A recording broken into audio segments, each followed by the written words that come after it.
Hi everybody, welcome to Ayesha's English Oasis and what's in your teaching toolbox. I am currently in Zoom, and as you can see, I'm using my video background. The great thing about Zoom is that you can obviously create these backgrounds as well as a stationary one. So you can get your students to do the same and really play around with these backgrounds to personalize your classes, customize your lessons, and students can do that with regards to the topics you want them to know about, the themes you want them to know about, etc. So if let's say, if you've got a class on major cities around the world, each student can choose a city and that could be their background. They can have a picture of Paris, a video of Paris, a picture of London, a video of London, something like that, just to make the lesson a bit more engaging. So I'm now going to change this background to a stationary one. So let me go into the virtual background part of Zoom. And let me click on a stationary background. The video background can be a bit distracting, so be aware of that. It's easier to focus, I guess, if you're not seeing lots of things moving in the background. Be aware as well, you can also really engage your students by getting them to play around with the video filters. So I'm now in the video filter section of Zoom, and there you go, smiley faces or sunglasses. Imagine the fun you can have with all of these filters. Little daisy, a midsummer coronet of flowers, I guess. Students really, really love playing around with all of these filters as well. Now, avatars are a lot of fun as well. You can get your students to describe their animal avatars, especially for young learners. They really get a kick out of describing their animal avatars, giving them names and personalities and all of that. Or you can get them to create a more human-like avatar. As you can see, you can move your neck, your eyes are blinking, your mouth is moving. The only thing you cannot move is actually your arms and hands. So those stay, you just cannot use them. So if you were to lift your arm, I wouldn't know. If you were to wave at the screen, I wouldn't know. Okay, so again, creating an avatar can be really, really fun. And so you can make a whole class out of that, in fact. Okay, right. Let's move on to maybe using the reactions. Okay, so let me click on the reactions button. So there, you can see a hand clapping. Yes. Okay. A thumbs up. Notice you can change the color of these reactions. You've got somebody laughing, expressing joy. If a student really loves something, an opinion that somebody has given, or something that you're currently doing in the class, they can react to it without actually saying anything. Nonverbal reactions are brilliant, especially for more introverted students. You can also have emoji and reaction races in the class. So the first person to basically, I don't know, find a bunny or something gets a point, or the first person to put up a ghost gets a point, or something like this, and you can do the same in the chat box as well. So that's a lot of fun. And you can also use it to, you can remind students, for example, if they have something to say, they can simply raise their digital hand. That way, that somebody's waiting to express themselves, somebody's waiting to ask a question, and all of that. Right. Again, if students love what's happening in the class or they agree to something, they can use the yes or tick reaction, or I agree to something. You can normally I use the tick for when students have finished working. This way I know that they have definitely finished the task if I see a tick on the screen, because unlike the other reactions, for example, these ticks do not come off the screen unless you take them off manually. They don't just disappear. So it's nice to have reactions like this because, as I said, they don't disappear unless you remove them. So if you've given your students an exercise and two of them have finished early, then this tick remains on the screen, letting you know that they have finished. So you can give them another task to do, for example. Okay, so you've got this tick, and you also have the cross, okay, as well. And you can use that for a variety of ways. If you're maybe speaking too quickly, your students can let you know by showing the slow down reaction, or too fast. You can also use this if you're doing a discussion and you want them to move on to the next point or the next question. If maybe they're exceeding the time, they've exceeded the time limit, or they're getting, I don't know, if you just want them to move on to the other topic or whatever it is, you can also use this. These are things you've got to tell your students beforehand, obviously, so that they know why they're using these reactions if it's not for the obvious reasons, right? Okay, so that's the reactions.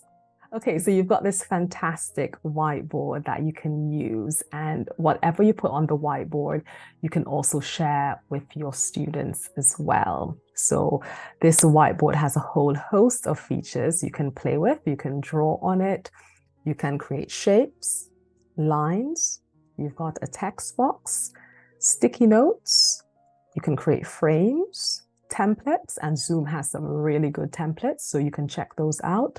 You can upload PDFs and images. Isn't that cool? And obviously there are more tools. So you've got a presentation tool here, you've got a timer tool, and you've got a laser pointer. Here, students can also make comments on things that you've written on the whiteboard as well. So that's quite good. If you click on this hamburger type menu, you've got board history, you can create grids, you can view a whole host of things, you can find things from your whiteboard collection. These are the different ways you can export what you've put on the whiteboard, PDF, pictures, PNG pictures, all of that, CSV files. You can leave feedback, you can open it in a browser. Obviously, you can get rid of stuff, all of that. So the Zoom is always updating its whiteboard, so bear that in mind as well.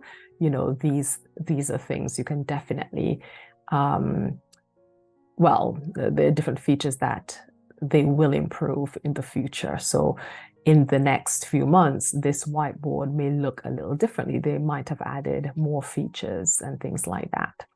Okay, so let's close the whiteboard. Great. Right.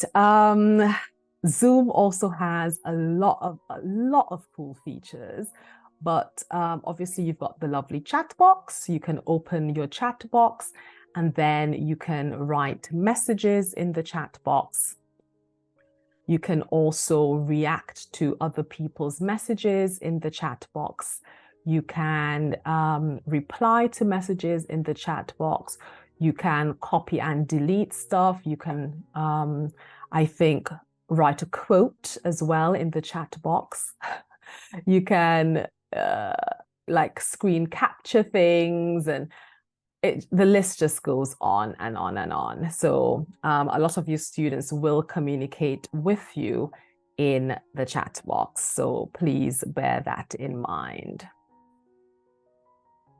It's essential that you show your students exactly how to use the chat box by playing different chat box games by encouraging students to use the chat box whenever they've got like a question or a comment, by having like back channel discussions and stuff like that. So really think about how you can get your students to really, exploit the chat box and get them comfortable using the chat box. And it doesn't matter how old they are. In fact, my younger students tend to use the chat box a lot more to express themselves than my older students. That's just the way it is, unfortunately. And it's really great for those students who are a bit more reticent in class. They can use the chat box to express themselves, so everybody can see what's in the chat box. They can also send things to you directly. In your Zoom settings, you can decide if you want your students to also communicate with each other in the chat box. You can also limit that too. So there are many ways you can really use the chat box to have effective lessons. Sharing my screen is also quite a big thing in my classes, and getting my students to share their screens as well. That's quite a big thing. So it's a really important part of your online lessons, simply because students can show you their work that way. They can really, get involved in what you're talking about in the lesson. So if, let's say you're talking, going back to cities, let's say you're talking about, being in Paris and visiting the Champs-Élysées, if your students have done the same, then they can actually maybe share the screen of a favorite spot in that area, for example, or they can show you a picture of visiting Paris, for example, or share a video or something like that. So it's a great way to get them involved in their own lessons. It's really nice. And they're like, oh, I've got a picture of that, let me show you. Or I've got a video of that, let me show you, So that's a big part of having online classes. So it's always a good idea to show your students how to share their screen. In Zoom, you can share the whiteboard with the rest of the class. So this is the whiteboard that's not as advanced as the other whiteboard I've shown you. This is the basic Zoom whiteboard. So, many students are quite comfortable using this basic whiteboard. So if you're not doing anything too complicated, you're not doing like charts and graphs and all of that, you can literally share this more basic whiteboard. So it's a good idea to show students how to do that as well. And you can, if you've got an iPhone or an iPad, you can share what's on your iPhone or iPad. And that's, you can obviously share tabs that are on your computer as well. In the advanced sharing part, you can share PowerPoint as a virtual background. You can share a portion of your screen, your computer audio, videos, any content from your second camera. You can share files from Dropbox, Microsoft OneDrive, Google Drive, Box, Microsoft SharePoint. You can also share apps and things like that. So the share screen feature is a very good one, and it's essential. It really is essential. Another great feature in Zoom is the apps. I think everybody gets like the group photo app that I'm not sure because I've got Zoom Pro, but I think there has been an update. You might get those group photo app. There's a music app that you can use, and that really sets the tone to, whatever you're teaching, really. Music, you can play some classical music in the background whilst the students are working. You can play some music at the beginning of your lessons just to hype students up. So it's really good to have that, because that kind of sets the tone. You can also just go onto YouTube and play the music from whatever playlist you might have, but it's nice to have the Zoom music app. So, it's right there at your fingertips. It's in your classes, in your meetings. I love using the Zoom timer. It doesn't always work well, but it's nice to literally have it on your screen. It's nice to be able to tell students, look, you've got 5 minutes to do this task. Here's the timer. At the end of the 5 minutes, you will hear an alarm. Another great Zoom app that I think is available to everyone is the virtual background app. So you don't have to go looking for pictures outside of Zoom. You can easily go to the virtual background and click on any of the virtual backgrounds available.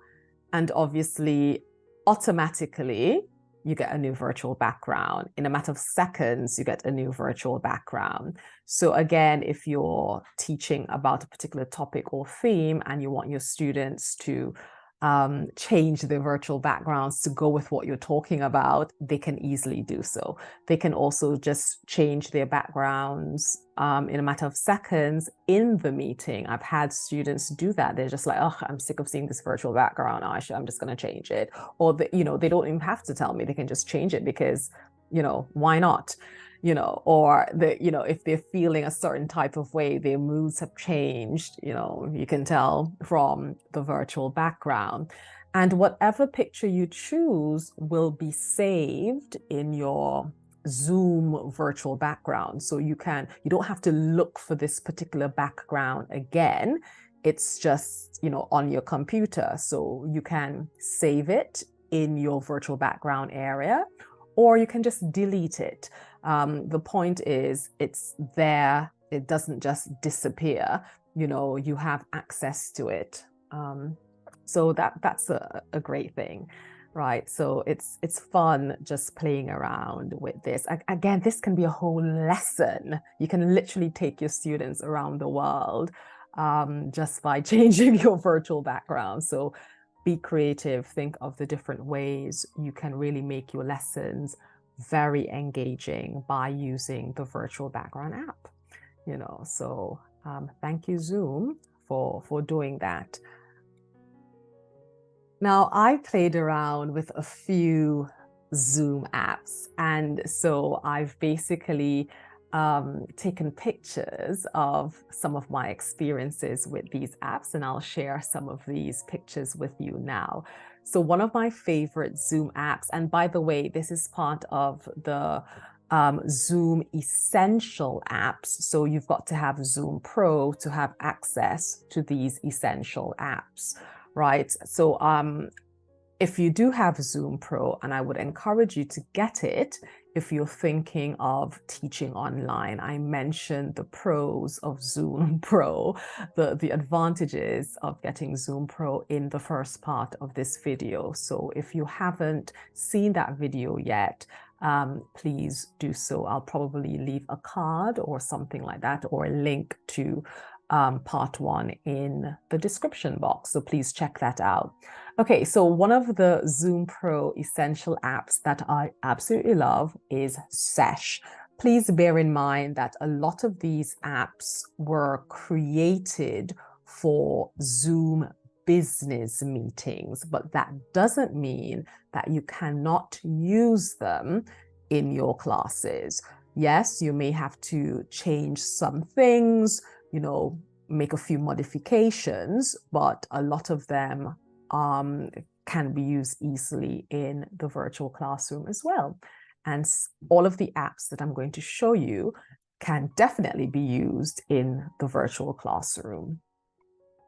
Now, the great thing about using a lot of these apps is that the companies that have created them offer free tutorials. They would literally send you someone, a representative from the company, and his or her job is to show you how to get the most out of these apps. So here I had a meeting with someone from Sesh, and he basically walked me through the great benefits of using their app. So please take advantage of this free service that a lot of these companies offer. So here he's showing me how to do the daily stand-up, and this is where each person in the virtual classroom or meeting each person gets a chance to talk about whatever the topic is or whatever questions you've decided to pose. So after that little tutorial, I decided to try out Sesh with my students. Here I am with my little ones. Obviously, you can't see their faces, but here I am with my little ones, and they're taking turns talking about what they did yesterday. In this case, I hadn't changed the Sesh questions because we were studying the past simple anyway, and this was a great way to get them to answer the first 2 questions and to practice what they've learned. And they had a lot of fun. In this example, my students are still quite young, but this time I've changed the questions. So you can look at the screen and see the questions here. I've changed the questions to suit what we were doing in class on that particular day for that particular week. So you can definitely customize the various things you want to do in Sesh. And then you can also write notes about, how the session is going. And those notes will be sent to your email address. So whatever notes you've made, they'll also be sent to you. So you'll have a copy of those notes. Don't you just love the little animals? My students thought that those were great. You can also, obviously in Zoom, you've got access to polls, but if you're already in Sesh and you don't want to come out and, use the Zoom polls, you can create your Sesh polls as well. So here students are basically telling me how they're feeling. And this is an example of what the email looks like that's sent to you. So again, it's always good to have a record of these things, and Sesh definitely provides you with that. So again, my students are using the daily stand-up, which I absolutely love. And oh, by the way, this email was sent to me because I had an older group, and they had more complicated questions to answer. And so the setup is the same, but if you were to look at the questions, you will see that they're a bit more complicated. And once again, everybody has a certain amount of time to talk, and you can literally change that time. So you decide how long you want your students to speak for. Right, another older group with more difficult questions for them to answer. And the students responded quite enthusiastically to this exercise because, everybody gets a chance to speak. Nobody is dominating the conversation, and visually it's quite pretty too. And it's something different. Now, with older students, I encourage back channel discussions. So while somebody is speaking, so as you can see, a student here, Inma, is talking about a particular topic, one of the questions that's written in the Sesh blue box. But while she's talking, students are responding to what she's saying. So notice they're writing in the chat box. So they don't have to interrupt Inma's long turn. Instead, they can, give their opinions in the chat box. So everybody is engaged at all times.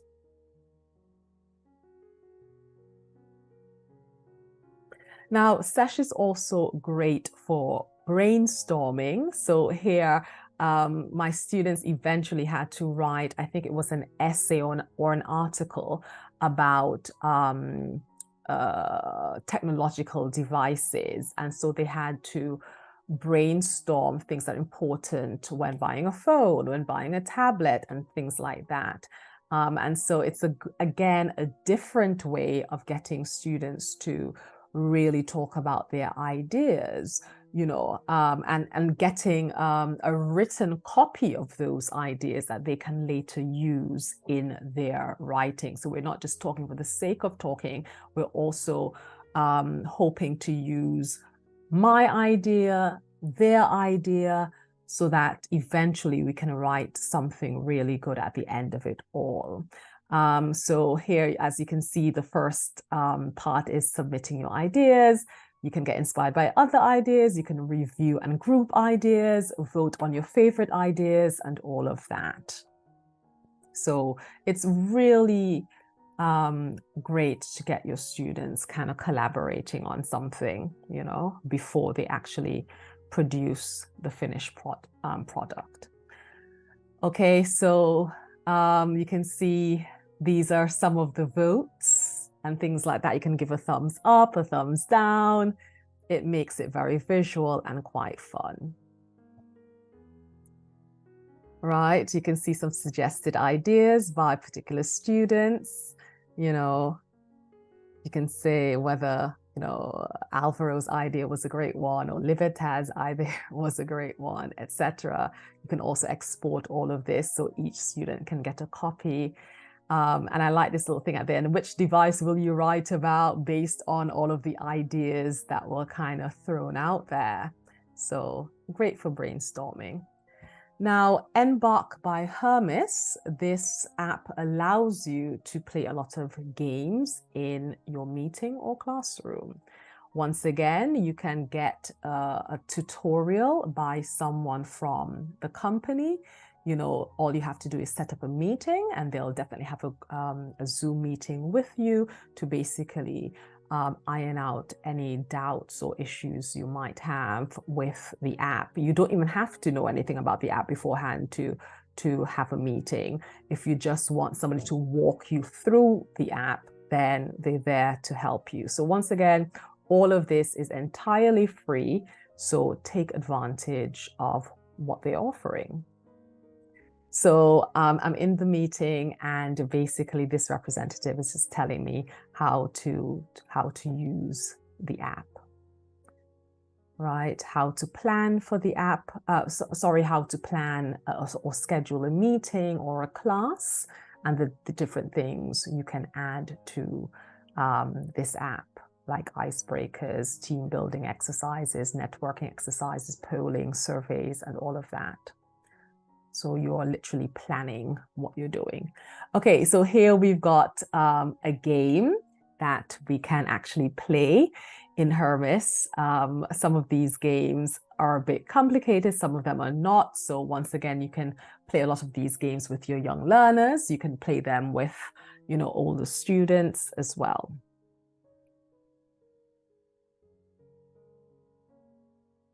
So here we are using Embark in class. I had set up a scavenger hunt for my students to do, and they had a lot of fun doing that.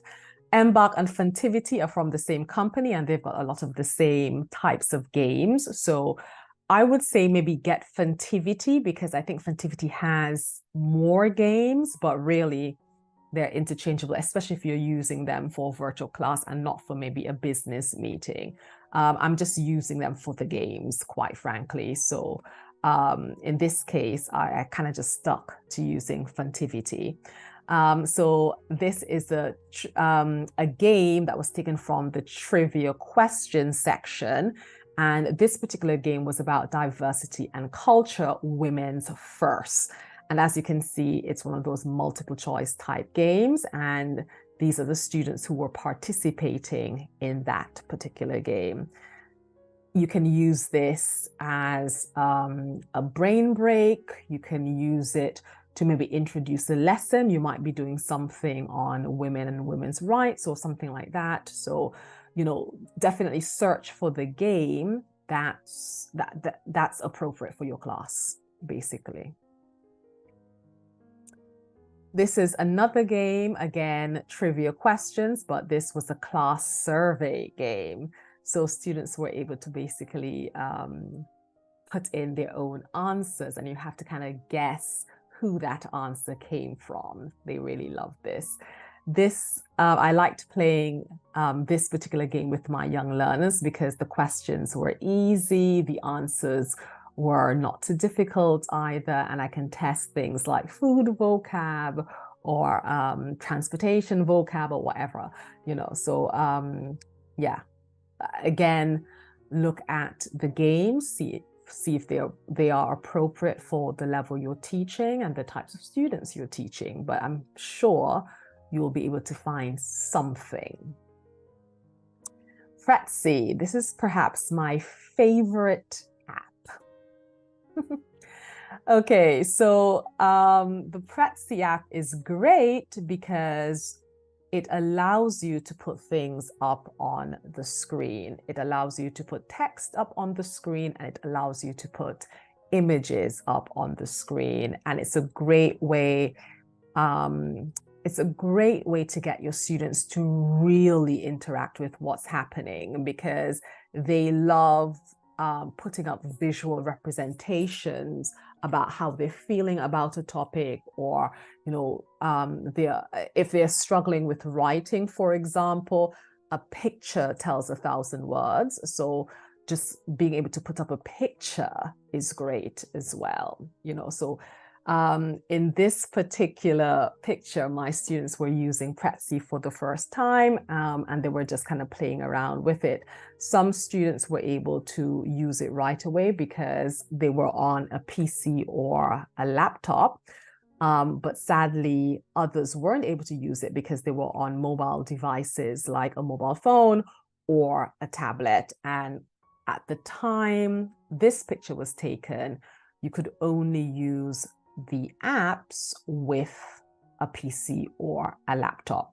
I was told by the lady from Funtivity and Embark, Hermes, that they were working on getting their apps to work on mobile devices. But for many of the apps, sadly, you can only use them if you've got a PC or a laptop, but that's going to change, I'm sure. So here I'm using the Prezi app with my avatar. So I'm giving homework from an activity book, and it's nice to actually have the task as well as a picture to say, yeah, do this task. The great thing about Prezi is that you can just copy and paste things into it as well. So you can prepare things beforehand and then just copy and paste them into your Prezi app and literally just put that up on your screen.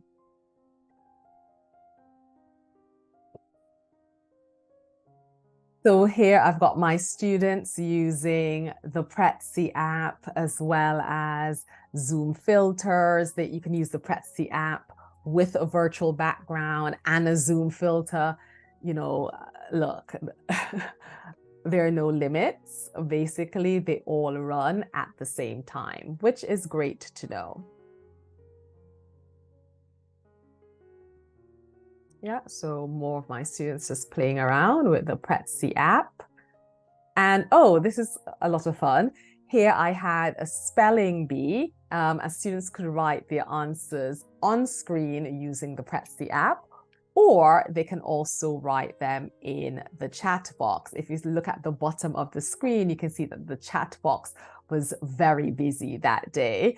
You had like 25 comments in the chat box because obviously you can write an answer to a word and, not be happy with that particular spelling and try again and things like that.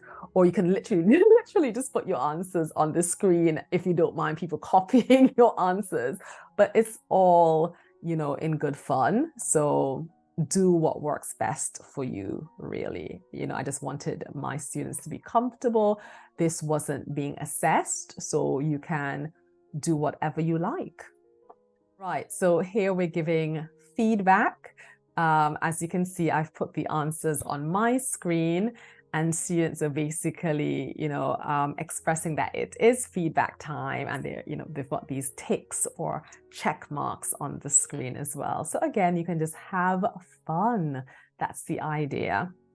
Right, so now we're going to the other app, Wheelo. And Whelo allows you to change your virtual space a little bit, especially if you're going into Zoom breakout rooms. You can actually go into a space that you've created or your teacher has created. Now, obviously, this is Whelo for Zoom, but you can also use Whelo outside of Zoom. And I'll show you an example of that in a minute. But let's look at a Whelo space. So here we are. This is Whelo. So I'm in like a living room type situation, or it could be in a cafe or whatever. You can change the names of your rooms, which is a really, really cool thing. And you can also see the list of resources and features that you can use in Whelo. So again, it's just changing things up a little bit, getting your students excited. So here we're in Zoom and we're using a Whelo space. So all of my classes are really small classes. So here you can see the students who are in the main session with me. And again, you can change the names of these rooms and spaces.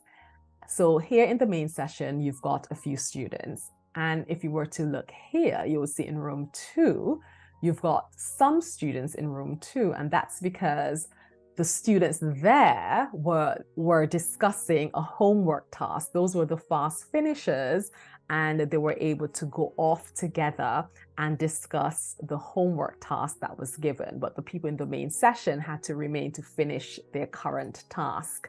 So it's nice being able to kind of see people in these different rooms doing these different tasks. It's weird how that kind of changes your outlook on things, and it kind of makes you a bit more productive because you're kind of in a different space to the others. And you know, it's a beautiful space to be in, let's be real, you know. So I love Whelo for that. Let me just go back.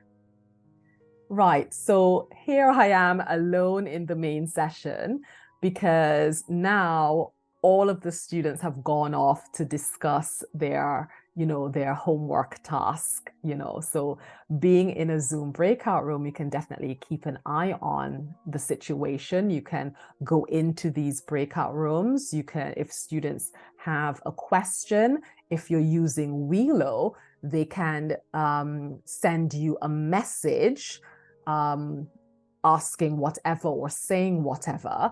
They can also basically tell you how they're feeling about something by changing the message in the icons and stuff like that. So using Whelo kind of changes the way you use the breakout room, simply because if you're just in Zoom and you're just using the Zoom breakout room, you can send voice messages to students. You can send, like text messages to students, but they can't actually send anything to you. You'll have to go into the breakout room to communicate with them. With Whelo, you can't send a voice message, but you can definitely text your students. You can write to them or type a message to them, but they in turn can type a message back. So that's good to know. Now, as you can see, I'm actually in a breakout room with my students. So there's no one in the main session, but I'm currently in room 3 conversing with the students there. I'm probably asking them about, how they're finding the task or something like that, So wherever you are, you can track where the person is in Whelo, because you still can see Whelo. So you can see if somebody has popped into the main session, for example, or has popped to another room, and they in turn can see where you are. So if you're in breakout room 3, you can see me in breakout room 1, for example. So you know where we all are at all times. So that's good to know. Okay, right. So if you've got like a writing task, for example, in this case, students can literally choose where they want to do the task. So that gives them a bit of choice, you know. You may also change the names of the rooms. So notice that here it's now a writing room and not just a random room. The living room is now the main session for the class. And if you want to write about whatever, then you need to go to the writing room to get that done, you know, things like that. So you can play around with it. What do I have here? So I've got some students working in a breakout room to do a particular exercise. So it's what I was basically talking about before. I love the fact that you can share resources whilst you're in the Wheelo space. So again, you can prepare resources and upload them to the Wheelo space.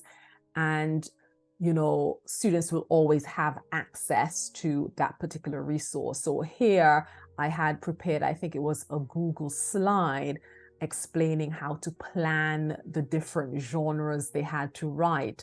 And so I sent these resources directly to their breakout rooms. So when students click on the image, a new tab will open in their browser. So they'll be able to always have access to that resource. And that resource stays in that Wheelo space you've created unless you delete it.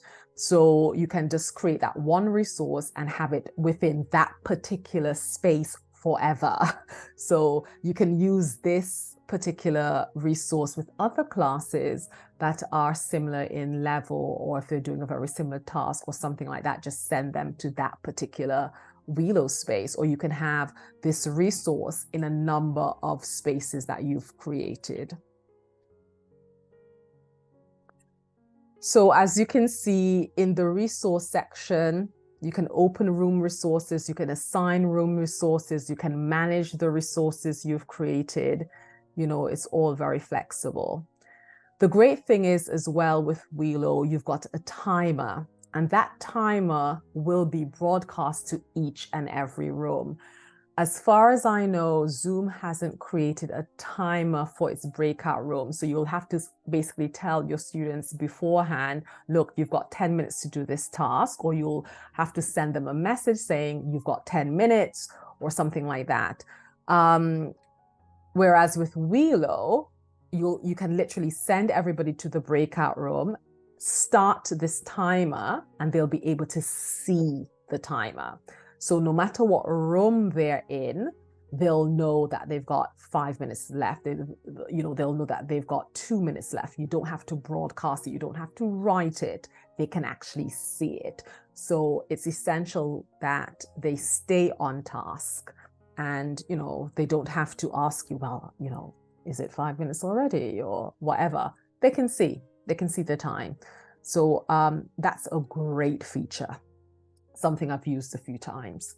Right, so here we've got students in their different writing rooms. Here in this particular class, we were focusing on a writing task, and I had to create 3 writing rooms. So again, you can choose who you want to work with, you can choose where you want to work, etc.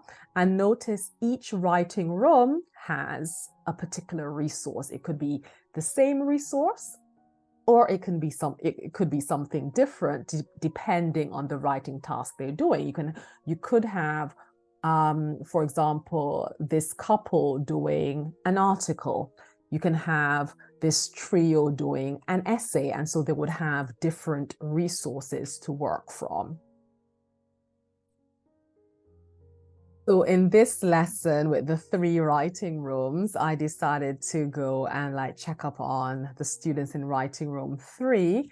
And as you can see, the students, you know, they've all, you know, they've taken off their cameras, but they're still interacting with each other. They just didn't want the distraction of having their cameras on, because sometimes that can be very distracting if you're not in, you know, if you're not doing a speaking task, if you're not in the middle of a discussion. Sometimes you just have to focus and write, but you know your colleagues are there to help you, your partners are there, your classmates are there to help you if you need it. So I was just checking up on them. So as you can see, my students, are in these blue circles, but I've got a picture, in my Wheelo space. And you can see that I'm not in the living room of the main session. I'm in one of the writing rooms, and other students can clearly see that as well. Right, so I'm no longer in Zoom. I was invited to a Wheelo session, a Wheelo information type meeting. And this time I was invited to just occupy a Wheelo space. And this happened in a Wheelo stadium. It was basically a talk that was given by a guy called Mark Kruth. And it was nice being in a Wheelo space outside of Zoom. It was lovely experiencing that.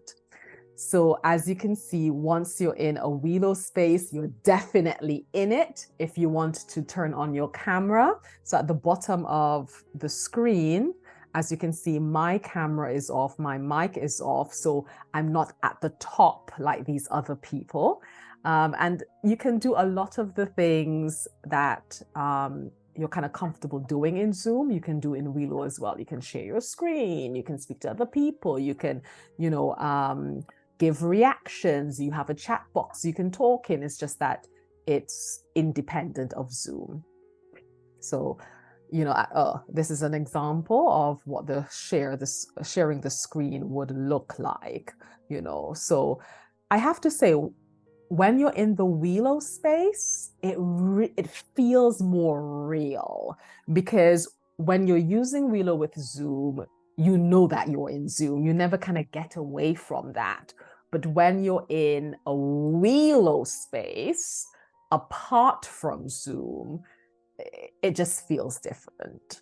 So if you can, create your Wheelo spaces to maybe have virtual classes, then why not?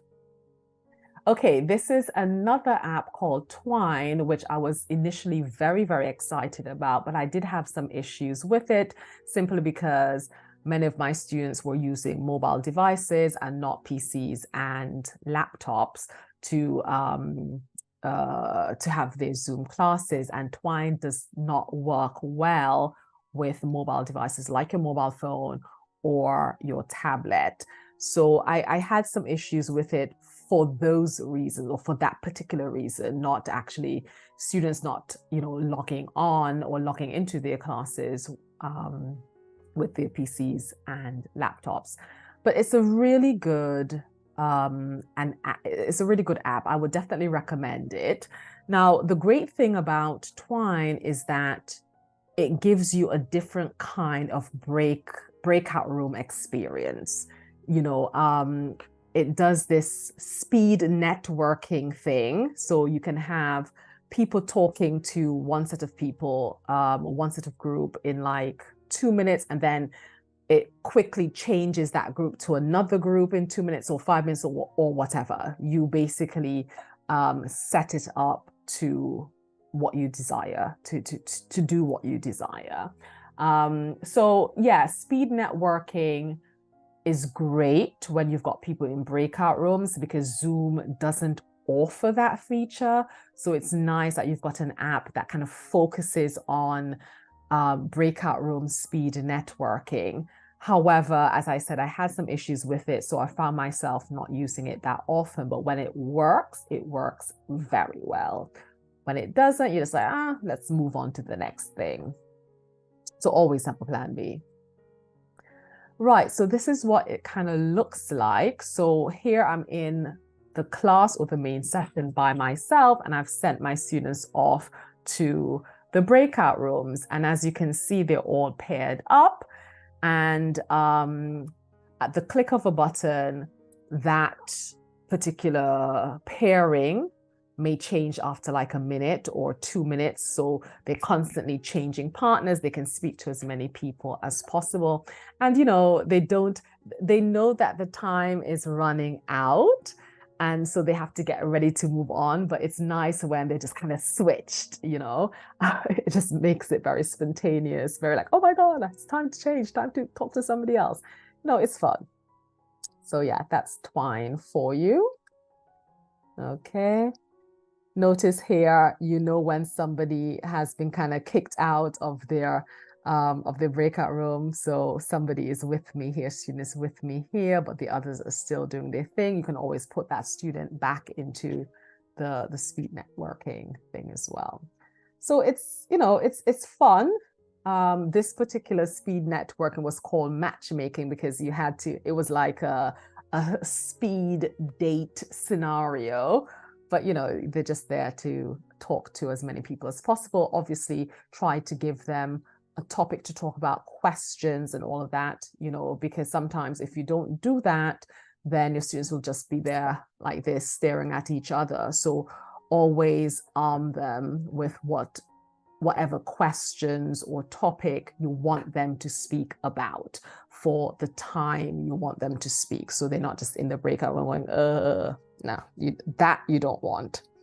Okay, now this is an app, Read Meeting Metrics AI, that I didn't really use a lot. And I think that's because I didn't have to use it really. I was teaching very small classes at the time.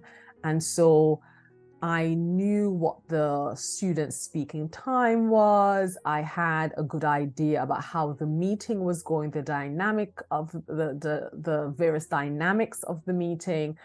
I knew what was happening. I didn't have like 50 students in a classroom. And so I didn't have difficulties tracking what each person was doing.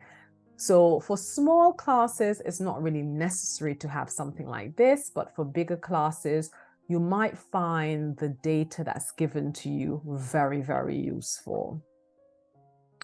So Read doesn't actually send you a real live person, a human being really to talk you through how to use Zoom. It uses an AI for the tutorial. I think this guy is actually real, but it's a pre-recorded tutorial, so you don't really have to interact, not really, you can just listen. But yeah, that was different. But again, it's a free service, so why not take advantage of it? Yeah, so no real life humans here. Okay, so again, there are analytics, there's data to have a look at in terms of how your meeting is going, the talk time of students or people who are in your Zoom meeting and stuff like that. So there's a lot of stuff that you can look at and really analyze. But as I said, I didn't really need it, to be honest, but I did try it in a few classes.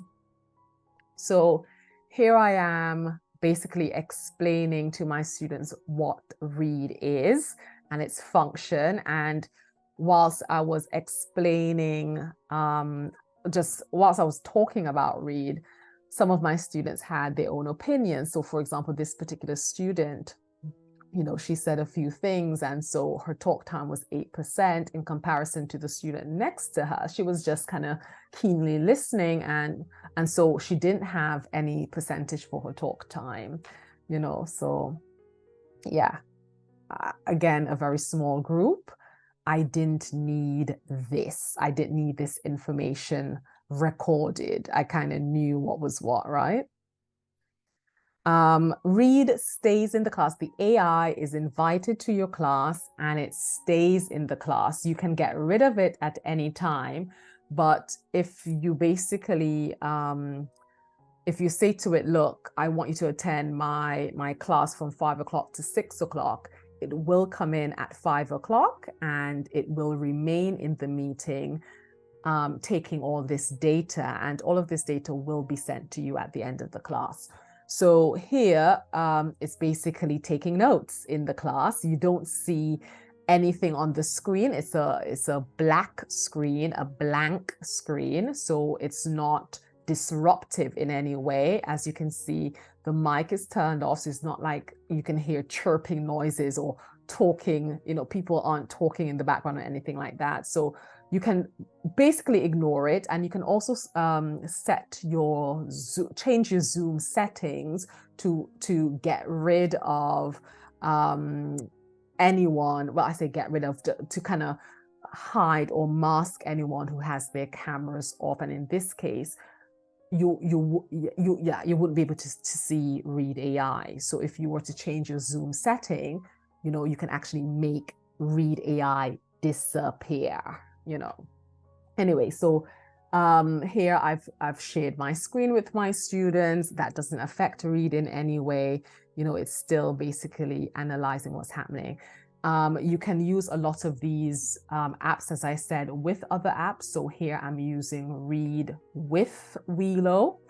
I also sent Read to a breakout room to analyze, to basically keep a track of the students in writing room 3, because I wanted to see how it would do that. So again, it's looking at their speaking time and other things as well. So you don't have to have Read with you in the main session or the main class all the time. If you've sent students off into a breakout room, you can also send Read off into a breakout room as well. So, if I had a big class, that would be very, very useful, right? But I don't, so, Okay, so Read is still there, making notes. Welo is telling you that it's present. And then Read would send you a full report of your meeting or class to your email address. So you can always view the full report. Okay, so I don't know if any of you are familiar with Coda. You can definitely go to the Coda website. I think it's coda.ai. I have signed up with Coda, but I don't use it a lot. Sometimes I would create documents for my students in Coda, because when they open said document on their mobile phones, it looks like an app. So I like using Coda for that particular reason. But yeah, it's part of the Zoom Essential app. Well, it's part of the Zoom Essential app. So if you're interested in Coda, if you know about it, then it's in Zoom. That's all you need to know, I guess. So Coda offers free tutorials. You just have to sign up for a tutorial. So I decided to attend one of these tutorials because I knew virtually nothing about Coda. And this time it's live, it's with a real person. And basically you're in like a Zoom meeting, and they're taking you through the various ways of using Coda. You've got Coda for beginners, you've got tutorials for beginners, tutorials for people who are more like at an intermediate level, etc. So choose the tutorial that's right for you. Here it's called Coda Training. Yeah, and that's it really. So again, absolutely free. Notice that when I joined this tutorial, you literally had people from all over the world doing the same tutorial. Okay, I really like this Zoom app. It's called Donut. It's basically about icebreakers. So it has pre-prepared icebreakers that you can use in your classroom or Zoom meeting, as well as the option to write your own icebreakers, which I love because that's a great way to get your students to express themselves. So this is what it looks like when you open it up for the first time. And as you can see, like Prezi, it comes up on the screen.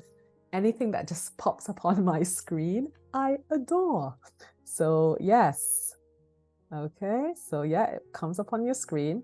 By the way, Prezi has an icebreaker feature as well, and your Prezi questions can also come up on the screen. Well, I think the questions can be sent to people, can be shared with others, but if you want to create your own icebreaker, you can then put it up on the screen. So here are some of the donut icebreaker questions. what's the last great TV show or movie you watched? You know, the questions can be very random, or you can also select the topic. So if you want only questions about sports, then you can choose that as a topic, or you can make the questions random, or as I said, you can create your own questions. So here, two of my students using their avatars decided to create their own questions. So again, very interactive, very engaging, brilliant. Right, everybody. So yeah, Zoom is offering an awful lot. So, you know, take advantage. I just want to show you one more thing. And that's from Prezi. So I'm just going to click on my Prezi app. So one moment, please. Oh, notice that when I click on Prezi, things are kind of inverted, things are turned around. So any text you might have on the screen, it's not going to mirror that text, you know. So if you do have a virtual background with text on it and you're using Prezi, you've got to maybe change that virtual background. Okay, so one moment. So notice I've changed my virtual background. I now have essentially a plain virtual background. So if I wanted to then put up something on Prezi, then if something has words in it, like a text, then that's not going to be kind of changed around. You'll still see the word. Okay, so notice the cool thing about Prezi is that you can put up logos. So here I've got my Oasis of Talk logo. And you also have a name tag, and you can also put additional information in your name tag, like the name of your school or your company or something like this. You can also put your school logo up there if you wish, or your company's logo. And you can change the position of these things. So for example, if I want the logo and my name tag to go to the other side, then I can do that. You know, if I were to maybe write something, so one moment, let me just write hello.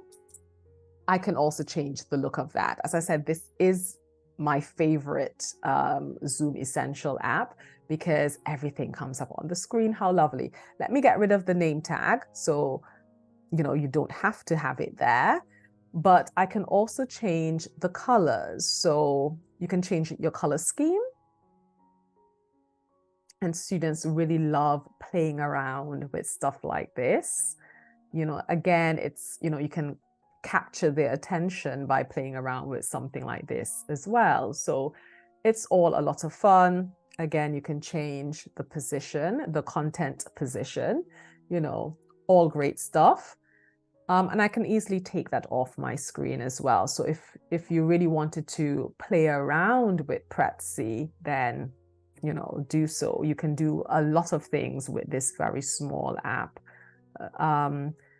Icebreaker questions. So as I said, Prezi does have icebreaker questions, but you've got to invite people to join the Prezi app and then share those icebreaker questions with them. So you can generate a question like, what's the most interesting piece of trivia that you know? That's one of the questions that's generated in Prezi. You have to click on Ask Question. Look.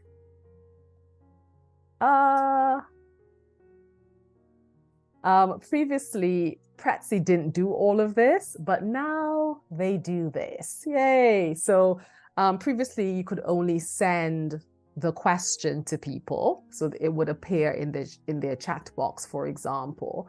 But now the question appears on screen, and then you can actually type your answer. I don't know. Do you see?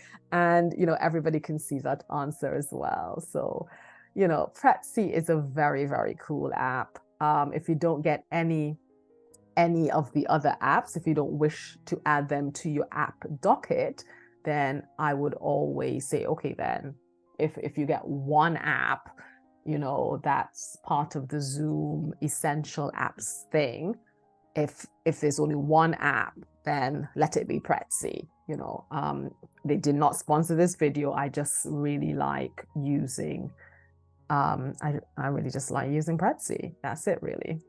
Okay, so let's close that. As you can see, you know, things have been turned around again. Right, okay, so that's it for now for part 2 of What's in Your Teaching Toolbox Zoom edition. So I was just, you know, showing you the different things that I personally like using in Zoom. I'm sure that you've also done 101 things in Zoom. I didn't want to make this video too long. I just wanted to show you what's in my Zoom teaching toolbox, what features I really enjoy using time and time again. Obviously, what I've shown you is just the tip of the iceberg. I do an awful lot, but you know, this is what I really wanted to share, the basics, basically. So these are the basic things, the basic features that are available to you that you can definitely play around with to have an engaging Zoom lesson. Until next time, bye.